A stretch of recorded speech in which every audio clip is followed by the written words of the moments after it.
approached by a clueless hand, misunderstood, misquoted, and left in the dark.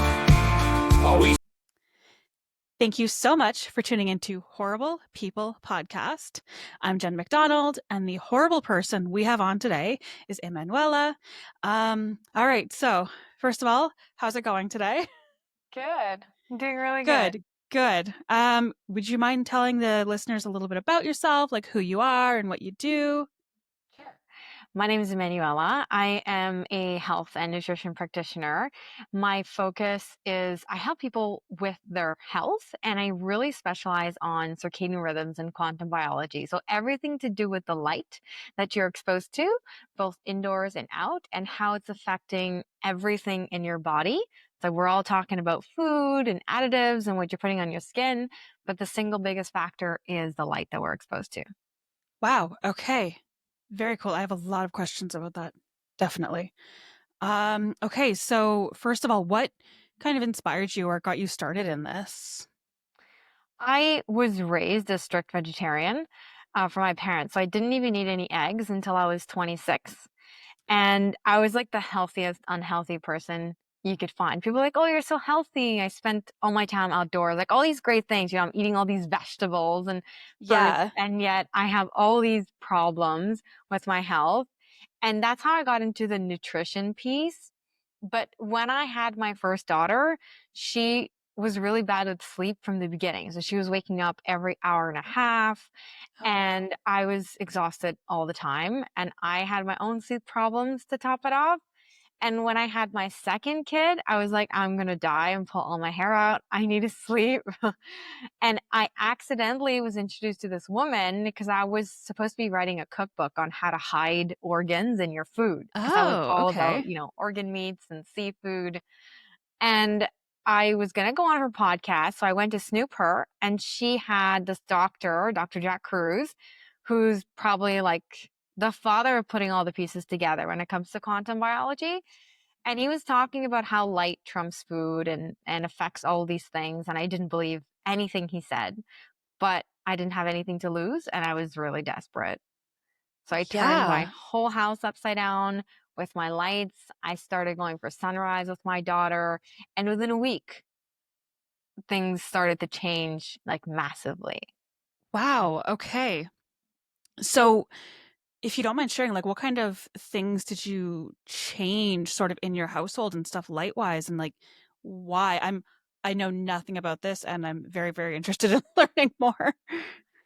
So the reason why I changed it has to do with comparing what natural sunlight is in different times of the day and what the lights that we're using in our house are when it comes to colors of visible and non-visible light. What I did, the first thing I did was I switched out all my daytime bulbs from LEDs to incandescents. So the old school filament bulbs that are really warm and get burning hot, right? Yes. And then for after sunset, I was using black light, which is also called UVA light, and red bulbs only. Okay. I made my TV red. I made my computers red. I made my phone red. And I started watching the sunrise. So I took my daughter every morning. I live in like Burlington. So I took her to the lake, Lake Ontario, and we watched the sunrise. We sat there and watched all the colors in the sky and watched it come up for like usually 20 to 30 minutes. Beautiful. And then we would go home and eat breakfast. Okay, so you do all of this, before you do anything else in your day, basically. That's right. Exactly. Okay. And watching, is that something you do every day now is, watch the sunrise and... Yes. Okay. And so what exactly is the, I guess, not science, but benefit behind that? So everything our body does is based on clocks. We have a clock in our brain, the master clock called the suprachiasmatic nucleus, and it's connected to your pupils. So you have your pupils, and you've got like this highway that connects your eye into the clock called the SCN, and then it goes right into your hypothalamus, into all of your brain. And the reason why that's important is because that part of your brain controls everything from cortisol to your sex hormones to your energy status and to when and how active your white blood cells are. Okay. So it affects your immunity, your ability to not have allergies, your ability to kill parasites. Everything is connected to this clock Wow. mechanism. It's based on timing. You're like a coffee machine. If everything doesn't work in a specific timed sequence, then you're going to have problems. And which problems they are depends on your genetics, your epigenetics, and your body's weaknesses. Okay. So when you watch the sunrise, you instigate that morning light. The sunrise begins with the red. So about 40, 45 minutes before the sun comes over the horizon, the sky is completely red.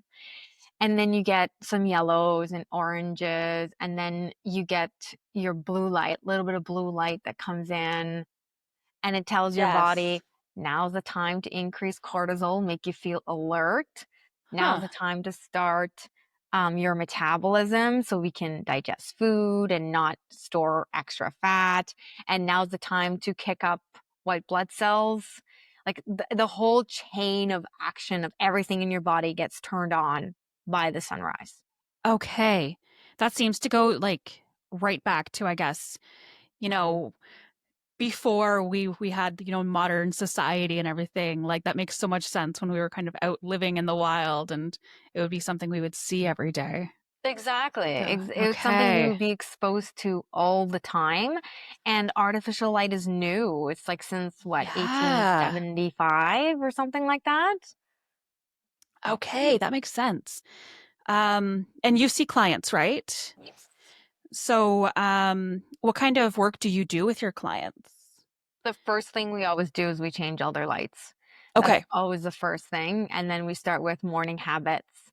And most of the clients I work with have more complicated issues like maybe cancer, insomnia, Meniere's disease, like inflammation of the inner ear. By the time they come to me, they've usually tried a lot of things because it takes a different level of dedication to do something as annoying as changing out all your lights. Fair. It's relatively Yeah. simple, relatively inexpensive, but it's such an annoying and strange thing to get your head around for most people. Yeah, that makes sense. And I mean, even kind of changing your screens and everything to be more red. I mean, I try and do that at night, but then, I'll either forget or it just doesn't like look right. It takes a little while for me to adjust to it. So, yeah, I can see that. Yeah. Is there like a particular client that kind of sticks out in your head that was kind of transformative, someone you've really helped a lot?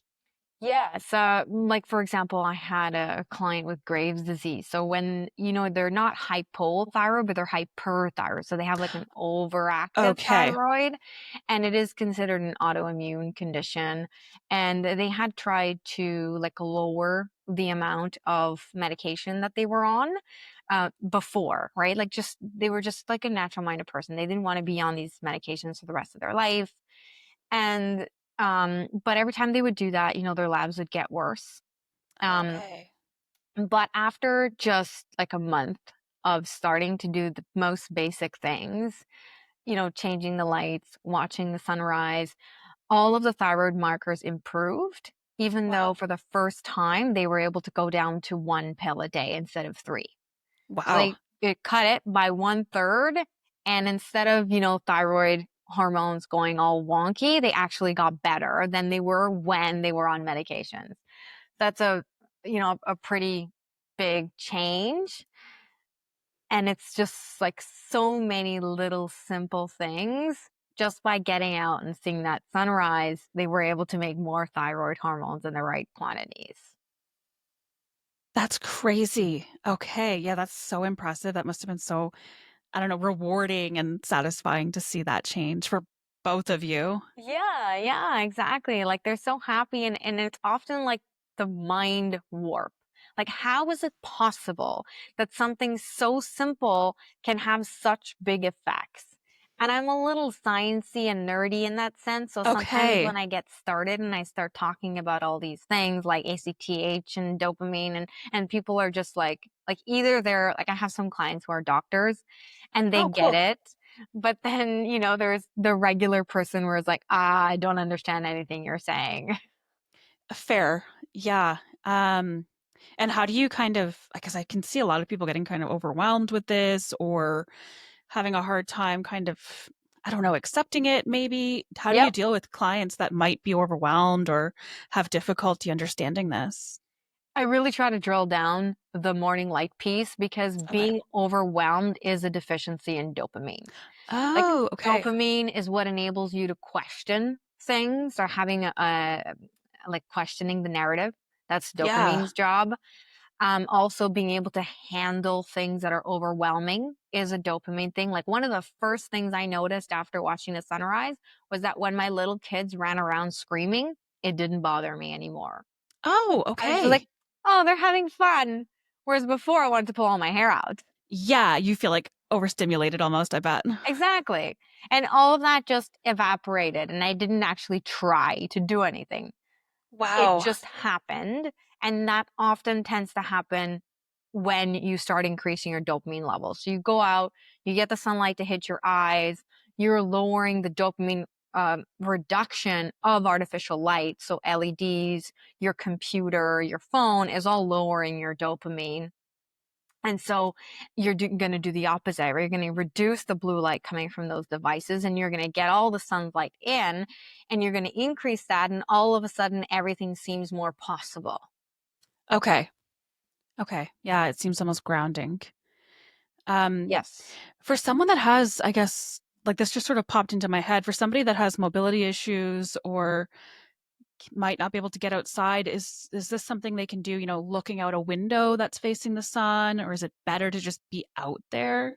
So they need to be outside. There are Okay. ways that you can get light throughout your day by cracking open the window and then Oh, you're okay. letting everything in. However, for sunrise, it's the one time where there can't be anything between your pupils and the sun. So Okay. no contacts, no glasses of any kind, no sunglasses, like nothing, no windows. They all change the wavelengths that are coming in. So modern windows with their energy efficient coatings are actually preventing infrared and a lot of red light from Oh, entering because infrared is another word for heat. So by okay. trying to keep the heat out in the summer and the heat in the winter, you're preventing infrared light from entering through your window, and then it's blocking UV light as well.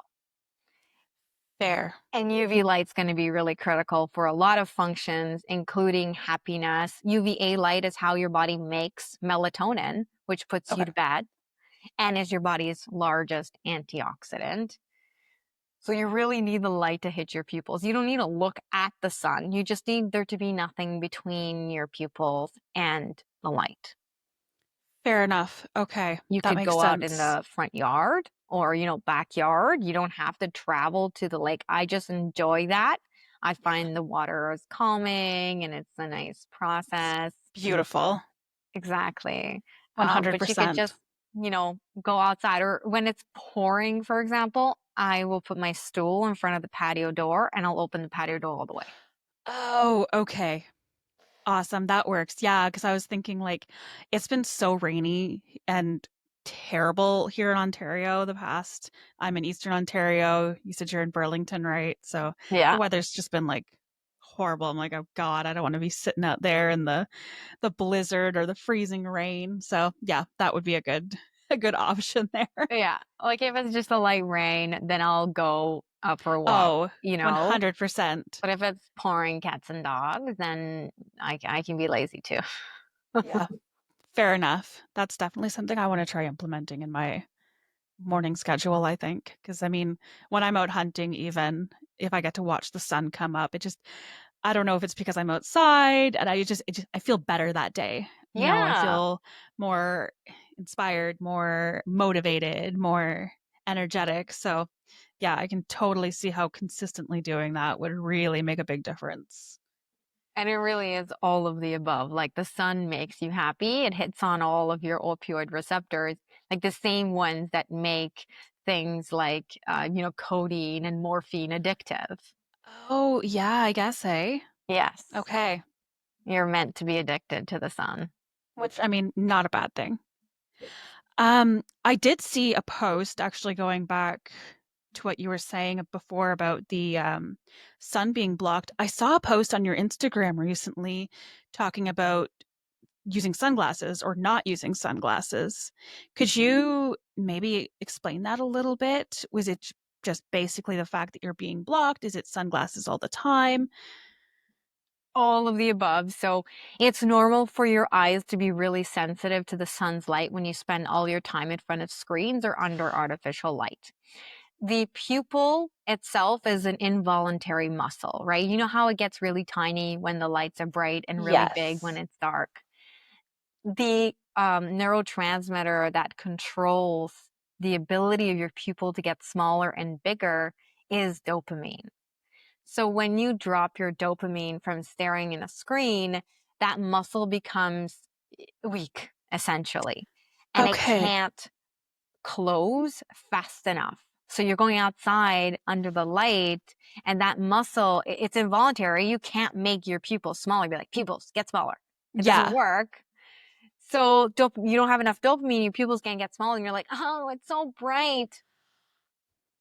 Whereas if totally. you are eliminating, the first thing usually I recommend to do before you reduce the sunglasses is, outside of obviously watching sunrise without sunglasses, your morning and evening light, but also is eliminating your blues from your day. So changing the tint of your computer, your phone, changing your lights, because within a day or two, Mm, you're no longer going to be sensitive to the sun. okay. Wow, that's a really quick changeover too. It can be really fast. Obviously, if you're working in an office, right, where you have no Oh, control that over the lights, fluorescent. Yeah. you're either going to have to wear the glasses, and at the beginning, everything is going to feel really dark. You're going to be like, oh my God, it's so dark.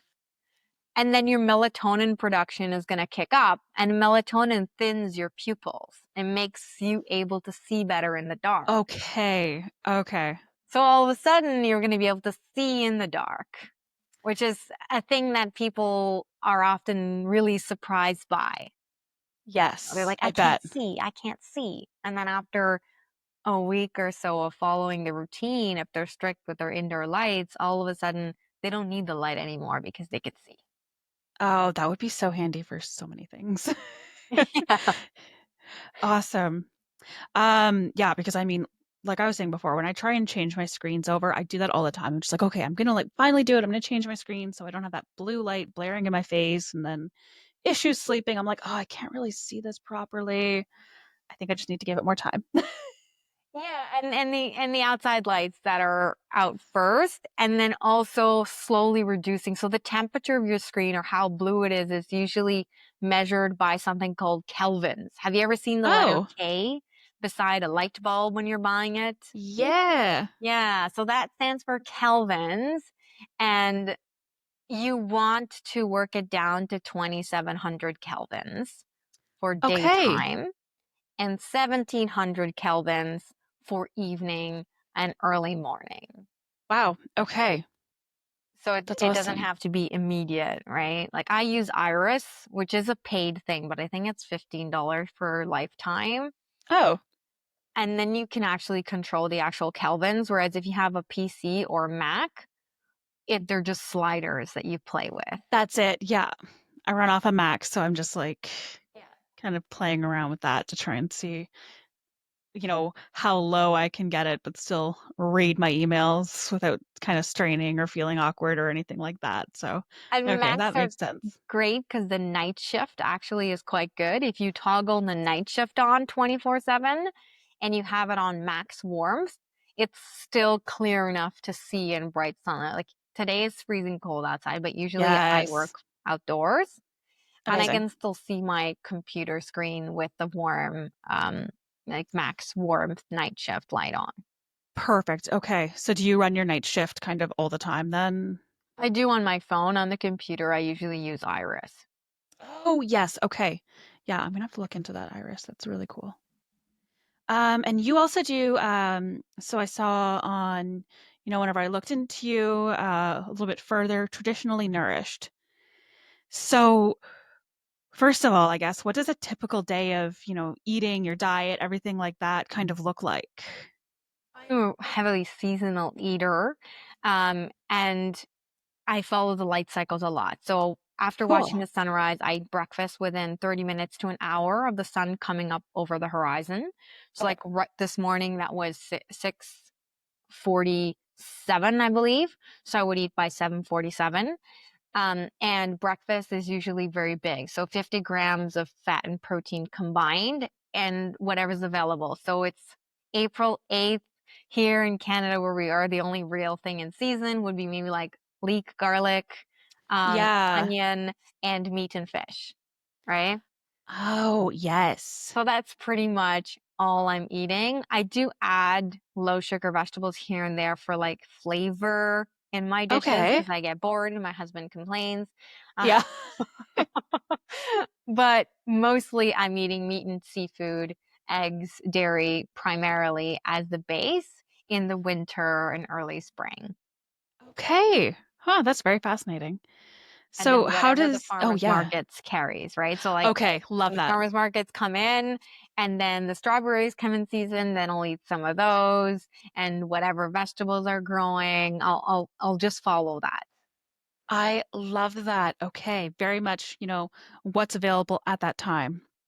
Yes. Do you do a lot of foraging? Do you get to go out and do that? Don't get to do enough. I try to get out for mushrooms. I forage for like uh those dandelion or chicory leaves. That's what they're called in English, right? Oh, The yeah. Yeah, to make a salad from that. Yum. Um anything that I can find. I haven't gotten out that much in the last year. It's so hard, for sure. Yeah. I mean, some stuff's available like right in the backyard or in a park or something like that, and other things you have to search forever to find a good spot. Exactly. And that's kind of the guide that I use when I think about how many vegetables to eat, right? Or fruits. Like, how hard is it to collect enough fruits and vegetables with foraging to fill your plate? It's impossible. 100%. But like one No. goose is like 3 meals, right? Yeah, that's exactly it. Yeah, that's fair. How does traditional nutrition differ from, what people are eating in modern day? I really think that the information today in modern day is misguided for several reasons. Actually, the main one is because all of the things that they teach you, even as a holistic nutritionist, and especially as a dietitian, or if you have a master's in nutrition, it's based on research that are all questionnaire based. So, this is what they do: they poll hundreds of people and ask them what they ate in the last 6 months. Do you remember what you Oh, ate in the last 6 months? not even a little bit. I don't know what I ate yesterday. Exactly. And they actually use this as the base guidelines for everything that a healthy person should eat. That's insane. It's I wild. mean, especially with fast food being so acceptable, like not acceptable, so accessible. And I mean, I feel like that's what so many people just consume nowadays is something, quick, easy, maybe not super nutrient rich. Yep. And everybody Wow. thinks nutrient rich means all of the colors of the rainbow. But when in the history Yeah. of mankind have we ever had access to the rainbow? Yeah, that's so true. I mean, if I was to make a dish out of things that was either hunted or foraged, it's going to look pretty bland. Exactly. Exactly. And like Fair that's enough. anytime someone has a question and is like, how do I know what to believe? How do I understand all the information that's out there? And I always say the first question you should ask yourself is this something we would have done? And Yeah. that's where the traditionally nourished, comes in. No, that makes total sense. And as far as, eating stuff that's readily available or eating things that are in season, what are your thoughts on supplements? Because I know that's such a big thing in modern society too. People are just, I feel like they're just substituting everything with supplements. They are. And it's a form of drive-through medicine and turned quote unquote holistic, right? Okay. Even for supplements like fish oil supplements are probably super common. Everyone's like, oh, aren't they great? But when I work with someone, I always have them get their omega 3 to 6 ratios tested. And I Oh, have okay. never seen a good 3 to 6 ratio on someone who takes supplements. It Okay. doesn't work. Yeah, for sure. And that kind of brings me back to whenever I worked in veterinary medicine. We worked with a lot of, people that had horses and they were pumping their horses full of these supplements and nutrients and little pills and stuff. And we would test them and we're like, your horse is still deficient in all of these things. Like, I feel like they're just peeing out all of this stuff that you're giving them. So yeah, I can totally see how that's just not it. And the crazy thing is that a lot of vitamins, like B12 deficiency, gets talked about a lot, Yes. right? But did you know that methylation of B12, so your body's manufacture of B12 is light dependent? Oh, okay. So not getting enough sunlight actually downregulates your body's ability to make and hold on to B12. Okay, so you need that to be able to absorb it properly, I guess. And to make it, right, from other Oh, compounds. okay. Like, or from your Okay. food, or, when the cells make it and then they use it, you need the sun to activate that process. Fair enough. Okay, that makes sense. Now, obviously light plays, a huge factor, as you were saying, the sun. What is your opinion on like sunscreens and people that are really pushing, the sun causes skin cancer and the sun is on your skin is not healthy? It's such a funny topic for a few reasons. One, because if you actually were to go and read the dermatology literature yourself versus like the news headlines, you know what I mean? Yes. You will find the holes in the research immediately. Like in Okay. the big meta-analysis study that they did on the sun and skin cancer, melanoma specifically, which is a scary one, right? Yeah. It says on there that those at highest risk for melanoma are those with occasional sun exposure, and those at lowest risk for melanoma are those with chronic sun exposure. Wow. And then so the issue is that when you're doing a scientific study, you need to control for a lot of factors, Okay. and they never use the sun because being outdoors allows all of these other factors in, like dirt, pollen, and everything. So they're always using artificial light. So every research paper ever Oh, done on UV light was done using a fake light. wow.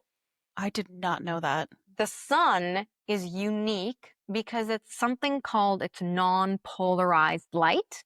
And Okay. all artificial light, both good, bad, mediocre, is polarized because of the AC electric current. We don't have the ability or technology to make a non-polarized light. And polarization changes a lot of things in your body. So that's one very important distinguishing factor. And the other one is that they do not control, when they look at skin cancer or melanoma, how much time you spend indoors versus outside. Everyone is thinking, I have a client who was trying to avoid the sunscreen, like I told her, because she had Okay. controlled her indoor lights, but she was still wearing sunscreen on her face and her chest, right here. And she was like, Yes. I always burn there. And it's more sensitive to the sun. And I asked her, I said, because she works in front of a computer all day, like that's her job. I said, Yeah. what part of your body is facing the blue light on your computer all day? Oh, my face and my chest. And I'm like, that's why you're burning. Because when you absorb the blue light and you go out into the sunlight, it screws with your body's ability to make melanin Oh my and gosh. to replicate those skin cells, the ones that make you pigmented and the ones that when they go haywire cause melanoma. It's the same cell, right? So if you're bathing in blue light, where most of us spend our time naked, and then we get Yeah. skin cancer, we blame the sun, you have to really question and say, well, where did I spend most of my time? Yeah, that's totally true. Okay. And whenever you're working with a client suggesting, they reduce their sunscreen use, is there like an alternative or is it just like stop using sunscreen, stop using artificial light or blue light, I should First the say? light, and with So if you have a bad light environment, you're still fixing it, you could do morning and evening light where it's almost all red and there's no UV. So the more Okay. red light your skin absorbs, the better you're going to be able to tolerate a strong UV light and Amazing. get a nice tan instead of burning or anything like that. Your food intake matters too. That's why lots of people who go carnivore or eat tons of seafood will say, or maybe they cut out seed oils and they say they never burn anymore. Oh, Because okay. your 3-to-6 ratio affects not just your ability to burn, but the chances of you getting frostbite. Oh, wow. So it's very important. And those would be the first factors, particularly the light, because having bad light will make it more likely for your skin cells to not be able to replicate properly, which is a risk whether you're in the sun or not. When Okay. I transitioned over, I ditched the sunscreen before I actually changed my lights, and I used coconut oil at the beginning. Oh, okay. It's like got reflective properties. Oh, A very short lifespan, like you have to reapply it every 20 minutes or something like that. But I really only did it at the beginning before okay. I understood the whole light. Um, so to put that into perspective, when I go shooting at the club and I have to wear protective glasses, Yes. I get burned. Oh, wow. Okay. Yeah. But if I'm outside, because that's the only time I wear anything over my eyes, that is also the only time I will burn. And it's not even a Wow. stronger day. I'll go there on a day where it's not that hot. The UV index isn't that high. And I'm there for, say, 3 hours before I get tired or have to go home. And I'm burning. And yet I have gone to the beach with my friends and stayed there from sunrise to sunset without wearing anything, right? No And it's coconut oil, fine. nothing. And I don't burn one bit. So diet plays a huge factor in that morning sun, that Yeah. And night. then your glasses and sunglasses. And that is something to Yeah. consider, right? If you wear glasses, then you might want to use a little bit of coconut oil at the beginning because your chances of burning when there's something on your eyes is much higher. Okay. I've always felt uncomfortable wearing sunglasses, so I almost never wear sunglasses to begin with, but then I'm always telling myself like, "Oh, this is probably really bad for my eyes to not be wearing these," but that makes me feel You better. don't have to worry. Good. No, that makes me feel better for sure. Yeah. Um, Now you grew up vegetarian, but you said you hadn't eaten any eggs or anything like that. So was it kind of more vegan or was it just, like Was strict? just vegetarian for most of that. I was vegan for 10 years. Oh, okay. Almost 10 years. Yeah. I was basically chasing health, right? I was willing to try anything to fix my problems. I had lots of problems with like my menstrual cycle and then when I was 18, my sleep as well, like skin, like all of these issues I had. And so I was trying to figure out what it was. And because I was raised vegetarian, it's kind of hard to make that leap from being vegetarian to be like, Totally. oh, you know what? This is the wrong idea completely. I got to eat meat and fish. So the first thing I tried was being vegan, and then I went from vegan to basically eating everything. Okay. And how was that transition? Did you find it hard to start eating meat to begin with? Like, did your body have a hard time adjusting or your palate have a hard time adjusting to the taste of meat? I didn't know how to cook it. That was the most challenging thing. Oh, okay. Yeah. That's Other fair. than that, no. I had really bad iron levels and I was trying to supplement like back then.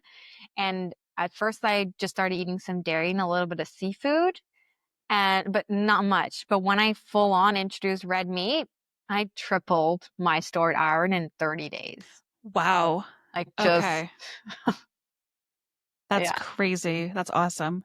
Yeah, I mean, I just, got told recently that my iron's a bit low, so I need to take iron supplements. But then I'm also thinking, like, I've got so much red meat in the freezer. I could just start eating more red meat and see how that goes. Yep. And iron is a really interesting thing because most factors that contribute to iron deficiency, they're looking at your red blood cells, so your hemoglobin. What Okay. they're actually looking at is how much oxygen is bound to your red blood cells. And oxygen Okay. binding capacity is also sunlight dependent. You can Okay. increase the oxygen that binds to your red blood cells by getting more sun. And Okay, yeah. artificial blue light destroys something called heme-based proteins. The heme-based protein that everybody knows about is hemoglobin. Oh, okay. So artificial blue light is destroying your hemoglobin, making you anemic. Okay. Wow. And have you ever had, or do you ever experience like people or like just the general public, I should say, or medical professionals kind of push back against your, I don't want to say views, but what you teach? Or is it Yeah. generally accepted? Okay. Definitely. It's not accepted at all, even though there are lots of doctors who are learning about this and talking about it. Yeah. And even though the research is primarily medical and began, in the 1930s with Alexander Gurwitch, people don't understand physics, and doctors primarily, especially those in the medical establishment, so like dietitians, masters, PhDs in medicine and life science, focus all on biochemistry, and they don't actually learn the intricacies of physics. They don't play well together. And Okay. honestly, the more education you have, the more indoctrinated you become. And it just becomes impossible to question the narrative, even when things are right in front of your face.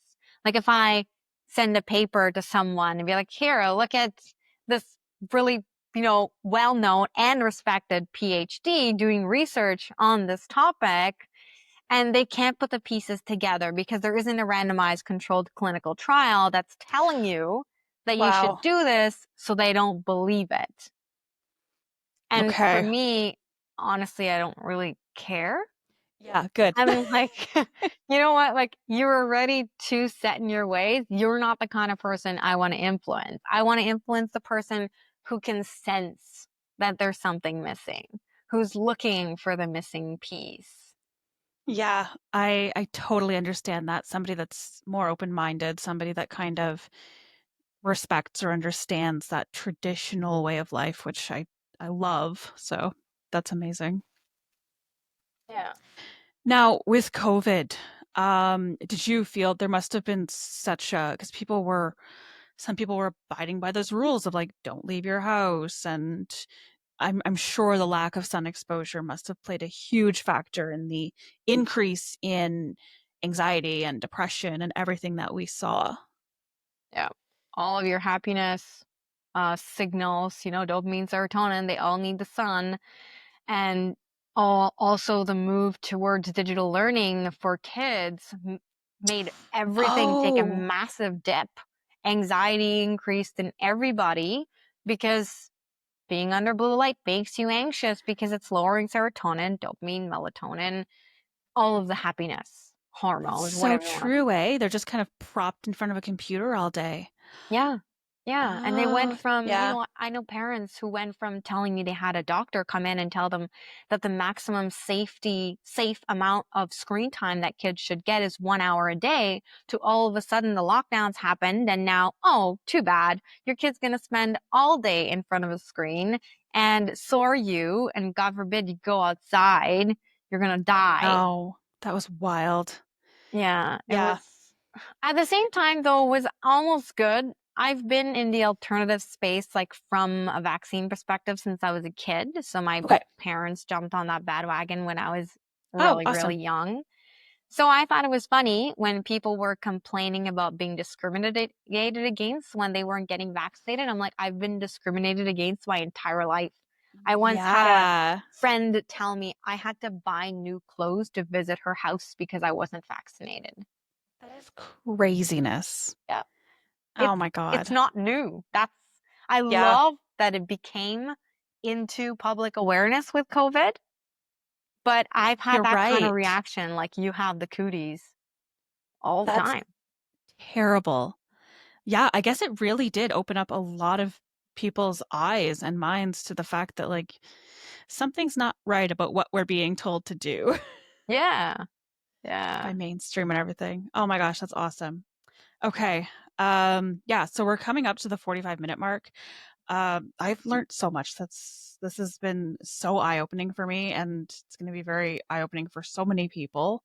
To finish it off, can you tell us a bit about the shooting that you do? I see pictures of you at the gun range very often. What kind of outdoor activities do you do?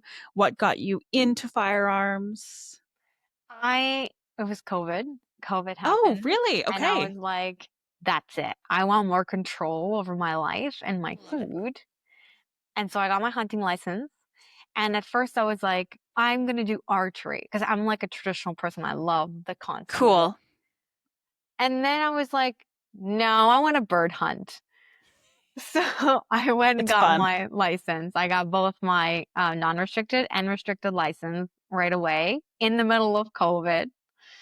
Nice. And I was like, now I need to learn how to shoot. What am I going to do? And the only club that I could join was the Hamilton Gun Club, which is like skeet and trap only, right? It's a shotgun only club. Yeah. Because the other ones needed like a referral or something like that in my Oh, area. And I yeah. didn't know anybody who hunted or shooted. Like I was like, a lone wolf. My husband at the time, he was like, you used to be vegan and now you want to kill animals? I'm like, yes, I do. Do you have a problem with I love it. So, and then I fell in love with skeet. It wasn't intentional. I just started liking it so much. Yeah. And I had so many gun problems. That was really small. I'm 5'1". And every time Okay. I would go to the gun shop, the person at the store would be like, you're small. You need a light gun. Yep. So I am 5'0" and I deal with the exact same thing. yeah, yeah. So, a couple years later, I now have a 10-pound gun for skeet. Awesome. I have lead in the back of my SXP for, Oh, bird hunting to make it heavy. I think it's 8.5 pounds or so now. I increased the weight. awesome. And my favorite is birds, like, goose, So whatever. fun, so action-packed, so But much you can do with your yeah, harvest afterwards.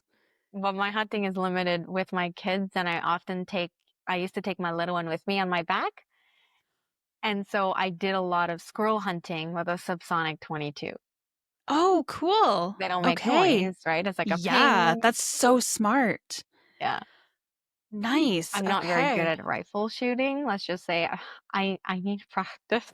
It takes practice, it takes time, 100%. Yeah. Oh my God. No, that's really exciting. I like that story.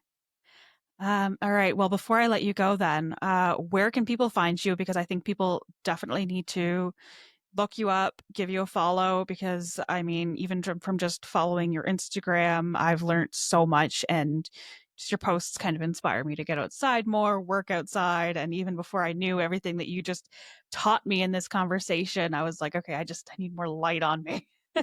Yeah. Yeah. I'm on Instagram and Facebook is where I'm most active. I'm on X as well, but I'm trying to juggle everything. Mhm. Um, So you can find me on Instagram. I'm at traditionallynourished.ca, and on Facebook, I'm under my married name. So I'm Emmanuela Spirovsky. That's my Okay. name, but the profile picture is the same in both of them. I work with clients one-on-one, and I have an online program, like course and community. It was on Facebook, but it's moving to school so the second round is going to be open in May. Cool. Okay. I'm going to link all of your information in the show notes. So anybody listening, if you don't want to go on there and try and search, just click the links below. You'll Yeah. find her. Awesome. Well, thank you so much. Honestly, this was like so much more eye-opening. I learned way more than I thought I would. So I very much appreciate this. Thank you. Thank you for having me. It was so nice talking to you.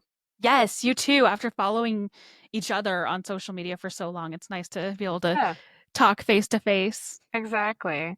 Awesome. Well, thank you. Thank you.